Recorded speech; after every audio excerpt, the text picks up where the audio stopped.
370 strike drones were about to leave Ukrainian soil, and not one of them would launch from a place anyone was watching. The truck carrying them looked like any other cargo hauler working the back roads of northern Ukraine, canvas sides, Ukrainian plates, the kind of vehicle a checkpoint guard waves through without a second look because 100 trucks just like it pass through every day. What it was actually carrying never showed on the outside.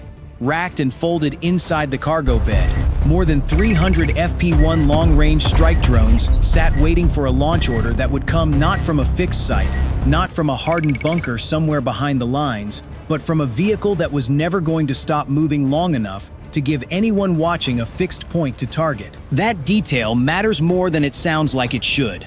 A launch site that sits still is a launch site that can eventually be found, mapped, and struck.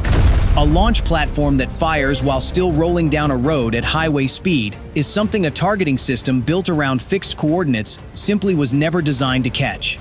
Reconnaissance built to identify a threat before it fires generally works by watching known or suspected launch sites, tree lines, clearings, abandoned buildings, the kind of terrain feature that has hosted a launch before and is statistically likely to host one again. A moving cargo truck on an ordinary road does not fit that profile at all, and that is precisely the point. It borrows the same anonymity every other vehicle on that road already has, right up until the moment it stops being a truck and starts being a launch platform. And by then, the launch is already well underway. The crew inside never pulled over. They opened the racks, began the launch sequence, and kept driving, sending drone after drone up off a moving truck bed in a sequence that from the outside would have looked, to anyone who happened to be watching, almost nothing like what it actually was. 370 drones, launched in overlapping waves rather than one single mass release, climbed out over the Ukrainian countryside and turned east, toward Moscow, and toward one target inside that metropolitan sprawl that Ukrainian intelligence had spent considerable effort convincing itself was worth this scale of commitment. A Wildberries logistics complex in Elektrostal, a facility that looked, from the outside, like exactly what it was marketed as. A warehouse belonging to Russia's largest online retailer, moving consumer goods to customers the same way any e-commerce operation does anywhere in the world. Ukrainian intelligence did not see it that way, and the case behind that disagreement is worth laying out plainly rather than simply asserting. According to the assessment behind this operation, the Elektrostal facility's role went well beyond ordinary retail logistics, functioning as a distribution node, moving body armor, drone components, navigation equipment, and other sanctioned military-relevant goods into supply chains that eventually reached Russian forces, hidden inside the enormous, largely unremarkable churn of an e-commerce warehouse handling millions of ordinary packages every month. A facility like that makes an unusually effective piece of military logistics precisely because it does not look like one.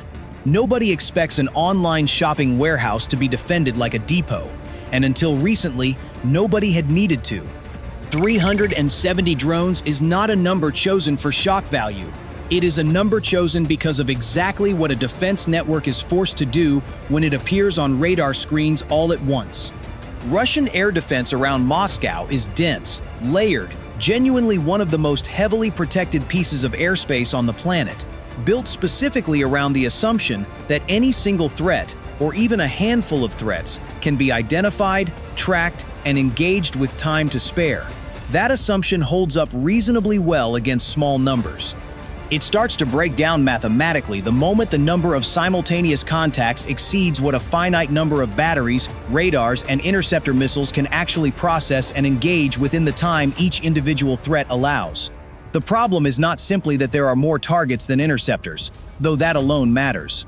It is that every additional simultaneous contact forces a defense network to make faster, lower confidence decisions about which threats to prioritize, and a system optimized for careful, sequential engagement against a small number of high-value threats does not automatically scale up its decision-making speed just because the number of contacts on screen has multiplied by a factor of 100 or more. Multiple waves launched minutes apart compound that problem further, forcing crews who believed the worst of an engagement had passed to immediately reset and begin the same high-pressure process again against the next wave arriving behind it. As the swarm closed on Moscow, Russian electronic warfare did exactly what months of experience fighting exactly this kind of drone had taught it to do. GPS spoofing and jamming flooded the approach corridors, an attempt to either sever the drone's navigation entirely, or, worse for the attacker, quietly feed them false position data that would send them drifting harmlessly off course without ever alerting their operators that anything had gone wrong.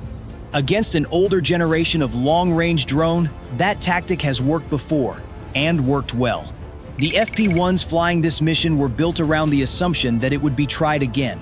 When GPS reliability degraded, each drone fell back on inertial navigation, a system that tracks its own position through motion and acceleration alone, entirely independent of any signal Russian jamming could reach out and corrupt. It is a less precise way to navigate over long distances than clean GPS would be. It is also, by its very nature, close to impossible to spoof, because there is no external signal for the jamming to feed false data into in the first place. That single design choice did more to determine the outcome of the next several minutes than any single weapon fired that night. Russian interceptors did their job in the narrow sense that job is normally measured. Substantial numbers of the incoming drones were detected, tracked, and shot down well short of the city. Exactly the kind of result that, on an ordinary night against an ordinary raid, would be logged as a clear defensive success. Against 370 simultaneous contacts split across multiple waves and approach vectors, a defense network can rack up an impressive intercept count and still, mathematically, run out of missiles, radar channels, and reaction time before every single threat has been accounted for. Enough drones survived the gauntlet to continue toward their assigned targets, not because Russian air defense performed badly, but because no finite defensive system, however sophisticated, has infinite capacity, and 370 is a number specifically chosen to test exactly where that capacity runs out. While that entire fight consumed Russian attention, radar time, and interceptor stock across the approach corridors into Moscow, a very different kind of weapon was already making its own approach from a different angle entirely, one that had nothing to do with overwhelming numbers and everything to do with staying beneath the part of the defense network built to catch things flying high. The FP-5, known by its program name Flamingo, is not built like the drones that had just spent the last several minutes absorbing Russia's attention. It is a genuine long-range cruise missile, larger, faster, and carrying a warhead heavy enough to do real structural damage to hardened targets. The kind of weapon Ukraine has increasingly reserved for exactly the sort of high-value target that a swarm of small strike drones alone cannot guarantee destroying outright. Flying at low altitude for the majority of its approach, hugging terrain the same way slower drones do, the Flamingo exploited a structural weakness sitting inside even the most sophisticated long-range air defense coverage. Systems built and optimized to detect fast, high-altitude threats at extreme range simply do not perform the same way against something flying low and slow along the ground, where terrain, clutter, and the basic physics of radar line of sight all work against consistent detection. Several Pantsir batteries positioned around the approaches to Moscow did catch and engage the missile as it closed on its final run, exactly the kind of short-range, low-altitude threat Pantsir exists specifically to handle. This was the missile's most dangerous stretch, the one place along its entire flight where the specific combination of speed, altitude, and proximity gave a defending system a real, technically sound chance to bring it down before it ever reached Elektrostal. The intercept attempts came close enough to register as a genuine near miss rather than a token effort. They did not stop it. Whether from the compressed reaction window low-altitude threats create even for systems built to handle them, or simply the difficulty of maintaining a consistent track against ground clutter in the final seconds of approach, the Flamingo continued through, and Elektrostal's warehouse complex had, at that point, no further layer of defense standing between it and impact. What followed was not a single explosion but a sequence, each weapon type doing a distinct job the other could not do as effectively alone. The surviving FP-1 drones from the original swarm arrived first, smaller warheads individually, but numerous enough and precise enough to punch through roofing and exterior walls across multiple points of an enormous logistics complex, each impact starting its own localized fire rather than concentrating all the damage in one place. Then, the Flamingo arrived, its far larger warhead landing with the kind of structural force that does not simply start a fire, but collapses the load-bearing sections of whatever it strikes directly, tearing open storage areas that the smaller drone strikes had only begun to damage. The fire that resulted did not behave like an ordinary warehouse blaze, and the reason for that has almost nothing to do with the weapons involved and everything to do with what a modern e-commerce logistics warehouse is actually built to hold. A facility handling the volume of goods a major online retailer moves through a single hub is, by the nature of that business, packed with exactly the kind of material that turns a contained fire into an uncontrollable one.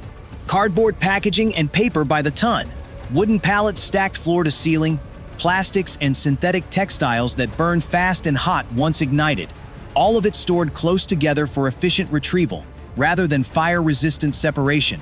Because nobody designs a retail warehouse expecting it to take a cruise missile strike. Once the Flamingo's warhead opened up the structure and the smaller drone strikes had already seeded fires across multiple sections, the building's own inventory did most of the remaining work, the fire spreading through aisle after aisle of exactly the fuel it needed to keep growing. By the time the blaze was brought under control, a substantial share of the complex's storage capacity had been destroyed outright, along with whatever inventory, equipment, and infrastructure had been inside those sections when the strikes landed. For a facility of Elektrostal scale, one of the larger logistics hubs feeding this particular retail network, the physical damage alone represented a loss that does not simply get repaired with a maintenance budget.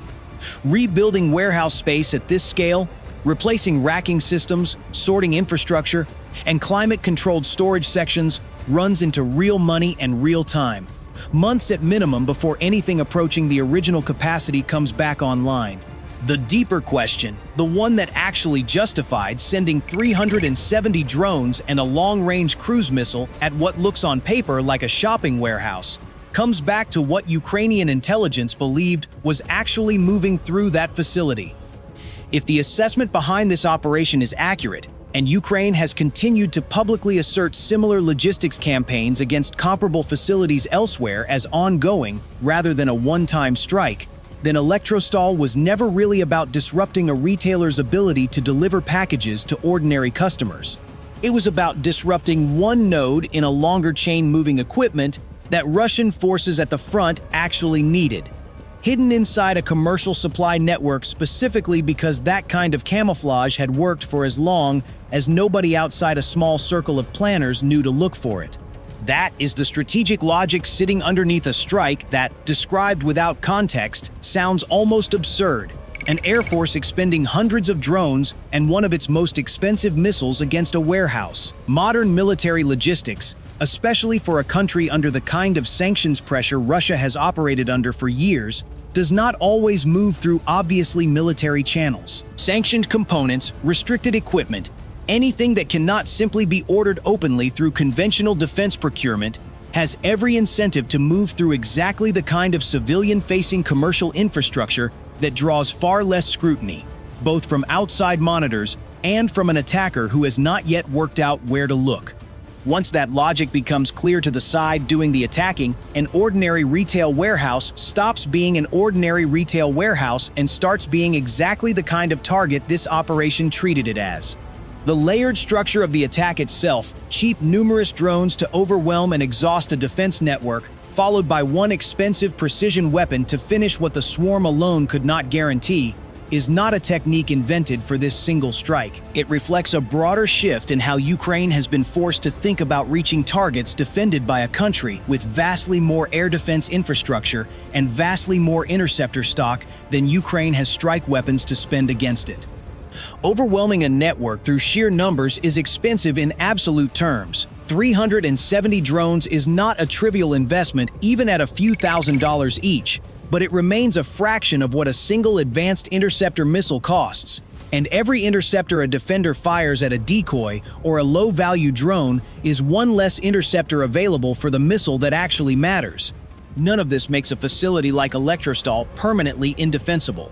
Russia can, and almost certainly will, adjust, reinforcing air defense coverage specifically around logistics hubs it now understands are being treated as legitimate military targets, dispersing sensitive cargo across more numerous, less concentrated facilities, accepting the inefficiency of a less centralized supply chain in exchange for making any single strike less catastrophic. Every one of those adjustments costs something too. Time, money, efficiency, loss to redundancy that a purely commercial logistics network would never otherwise need. There is also a harder, less comfortable question sitting underneath all of this. One that has nothing to do with tactics or air defense math. A warehouse handling millions of ordinary packages for ordinary customers is also, unavoidably, a workplace, and a strike of this scale against a facility that size does not distinguish neatly between the military-relevant cargo an operation is aimed at and everything else moving through the same building on an ordinary working day. That overlap is exactly what makes a target like this one strategically effective from a purely military standpoint, and exactly what makes it genuinely contested from every other standpoint. Wherever a war blurs the line between commercial and military infrastructure, the consequences of striking that infrastructure blur along with it, and neither side gets to fully control which side of that blur the outcome lands on.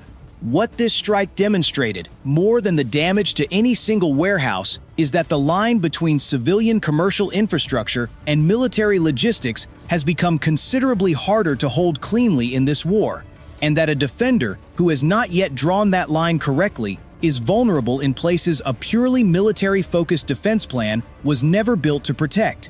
What do you think? Was Elektrostal a legitimate military target hiding behind a retail label, or has this war crossed a line into infrastructure that should have stayed off limits? Let us know in the comments below.